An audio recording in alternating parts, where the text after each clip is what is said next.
Good evening. This is the Angry Capitalist, and in this video, as of December 16th, 2025, markets have started to fall.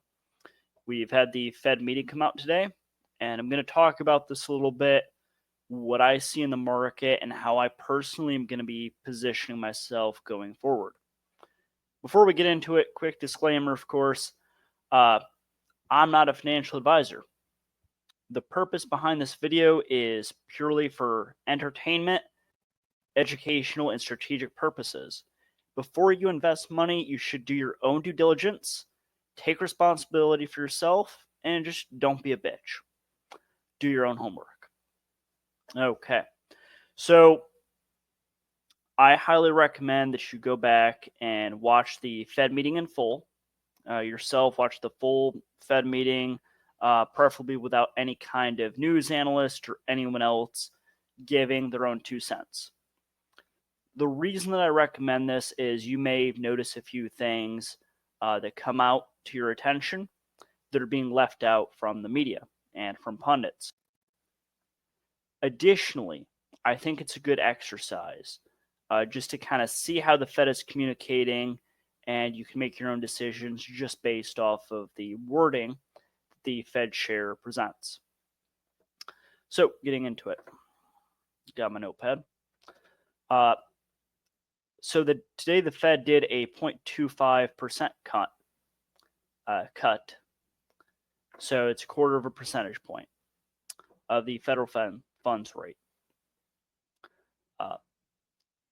Additionally, and this is a little bit more important than just the cut today, and I think the large reason behind the market's downturn is that the federal dot plot, meaning what the Federal Reserve projects that they'll do in the future, they've actually gone ahead and taken what they projected previously or what markets anticipated before of the Fed doing 4 cuts in 2025, and they've said that they're looking at just doing 2 cuts in 2025 of a quarter percentage point each. A few notes of the speech that the federal chair, Jerome Powell, gave. He said that the job market is performing well overall.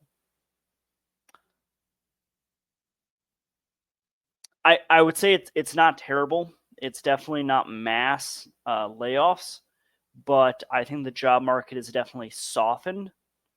And even that kind of phrasing, it's performing well overall, I think it's a little bit softer language coming from the Fed. And they have openly stated that they're easing interest rates to support the job market. So I think they definitely see some weakness there. And further, in a previous meeting, Powell has cited, I believe, data from Indeed, not even the official BLS numbers, but he's citing other private agencies' numbers when it comes to the job market. So I think that they see some weakness in the job market, but they're not seeing mass layoffs yet. He did also state that recent inflation readings have picked up, and we've seen the CPI start to pick up a little bit going into the end of the year. Further, he has, not specifically to his own thinking, but he did cite uncertainties with the new administration and new policies that may be enacted going into 2025. The way he described it in his speech was that if you're driving through like snow or fog and it's a little bit harder to see going into the future, then you should go a little bit slower, is what the Fed is saying. So the Fed is effectively trying to communicate the idea of, hey, we're going to slow our roll to see what the new administration does and adjust a little bit based off of that. Once again, I would highly recommend going back and watching the speech in full. I would even recommend, it's just a general practice, keep watching these speeches yourself. That way you can ideally pick up on some of the nuances with what the Fed is communicating, both to the markets as well as to other reserve banks. it may be a good idea to also check out The Uneducated Economist, as well as Daniel DiMartino Booth. Both of these individuals give very, very excellent breakdowns of the Fed and how they're conducting themselves and why.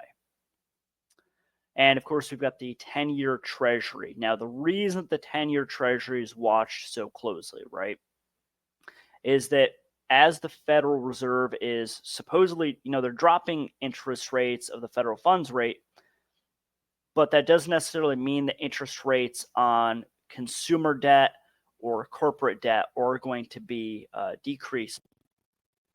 These tend to be more closely aligned with the 10-year Treasury, and the interest rates for treasuries, meaning government debt, as well as consumer debt and corporate debt, that is all still ultimately a function of the market. The Fed has a little bit of influence over that, but there's an extreme lag time. These interest rate cuts can take 6 to 9 months to take effect.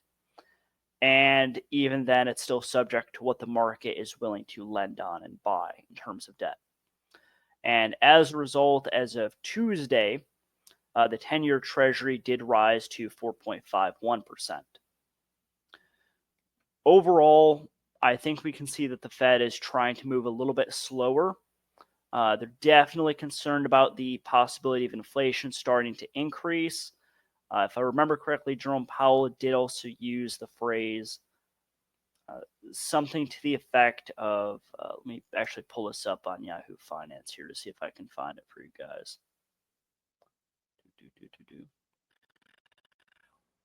We are in a new phase of the process. The central bank has already eased its main interest rates by a full percentage point to a range of 4.25 to 4.50%.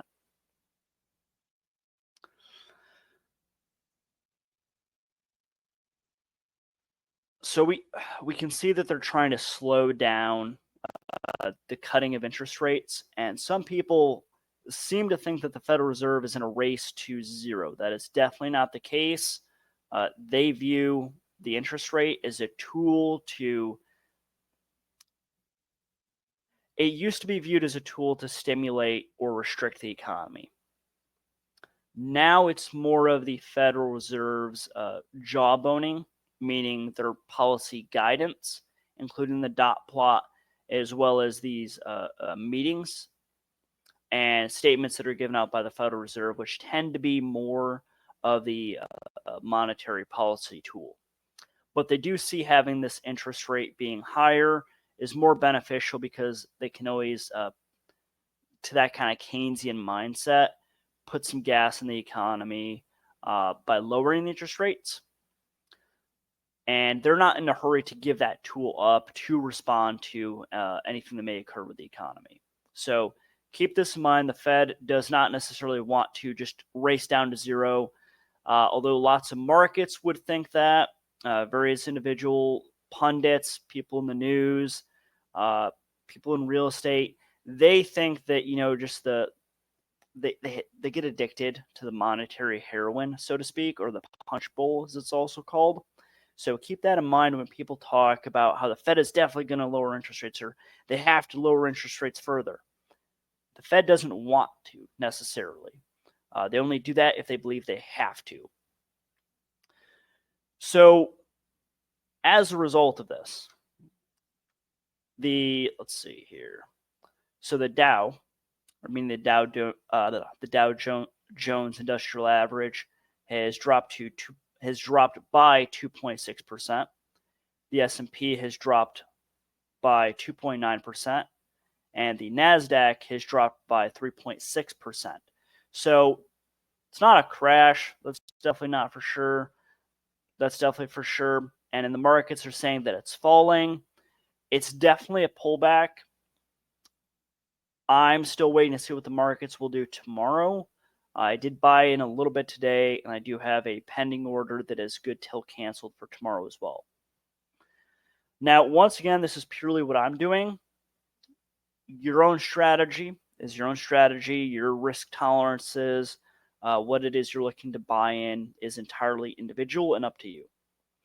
Personally, though, what I'm looking for right now are closed-end funds, which primarily hold senior debt, meaning if an organization, a business, etc., goes bankrupt, they get paid out first before anyone else. So I'm looking for closed-end funds which hold senior debt, and specifically I'm looking for closed-end funds which hold debt primarily, and that they're a income, meaning they pay out a high dividend yield from that debt. Further, I'm looking for closed-end funds which, even before this news was released, had a price below their net asset value. I'm not going to give out specific names. You can do a quick Google search, closed-end funds, and you can find different lists and portals that you can use to filter through these. Once again, this is personally what I'm looking for. I'm more of an income/dividend investor. And so there's a couple that I've had my eye on for a little bit now that I thought were priced slightly too high from what I would like to purchase them at. And I'm going to go ahead and purchase those depending on what the market does tomorrow. My primary hope is that as interest rates, ideally for my thesis, if they continue to stay elevated for a longer period of time, these effectively lenders would perform better than various growth companies long term. So that's my personal strategy. Take this information, do that what you will. Maybe this is something that you want to learn a little bit more about in terms of a strategy for yourself. So definitely a good idea to keep our eye on the economy going forward. There are a few things that I have in mind, and this gets a little bit more into the weeds and a little bit further out there into the future. One thing that I'm keeping an eye on is how will the economy respond post-holiday season. So typically we do get a good number of people who are hired prior to the holiday season in the retail sector. Earnings for various retailers have been very disappointing. Many of them have started to declare bankruptcy. Macy's, I believe, a bunch of others. You know, it's starting to look, I hate to say it, it's starting to look more and more like 06, 07. As we look back at 2024, we see higher costs of living than incomes. We see a lot of FOMO. We see market value or asset valuations getting a bit too high. Well, meanwhile, we do start to see some softening in the labor market. And we do start to see earnings decrease largely across the board, but especially in retail. Further, a lot of companies historically do tend to do layoffs in January in the new year when they do layoffs. That being said, however, if we date back when the Fed first cut interest rates by 0.5% back in September, if we look at 07 as well as 01, with both of those market crashes, those occurred roughly 6 to 9 months, if I remember correctly, after the Fed cutting interest rates by 0.5 percentage point. So it's almost this recurring trend that we see with the credit cycle as well as with the business cycle. So these are just some things to keep our eyes out on as we move forward into the end of the year and also into the new year. Definitely, I would say keeping our heads on a swivel is a good idea. And personally, I'm going to be a little bit more perceptive with what assets I buy. So as I said, I'm looking to have a little bit more of an income defensive position is the way that I'm thinking about it, whereby I want to own funds which hold debt, preferably senior debt. So if we start to see the credit cycle kick off and we start to see some more bankruptcies occur and we see charge-offs of various loans, I want to make sure that I am, whether I myself directly or funds that I invest in, are first in line to be made whole before anyone else, including shareholders. So just some thoughts that I have in the current economy or economic situation, market outlook, etc., go ahead and drop down in the comments below. What are you looking at? Are you trying to have kind of that wolf winter mindset? And what I mean by that specifically is there are bulls and there are bears. You know, bears very often they see the downturn coming, but in my opinion, they often tend to freeze up and hibernate when winter comes and when the markets start to pull back. I want to buy into the downturn, whether I'm catching a falling knife or not. I really don't care so long as the asset that I'm buying is sound and I know that eventually it's going to recover. But that being said, I do want to buy intelligently and know that whatever I'm going to buy, it's not going to go to zero. It's not going to go bankrupt. So go ahead and drop down in the comments below your thoughts, opinions. What did you think of the Fed meeting today? And how do you think the market's responding? Is this just a bit of hysteria? Do you think the markets have been overbought for quite a while now? And this may even just be a healthy pullback to get valuations more in line with reality. Let me know what you think and have a good night.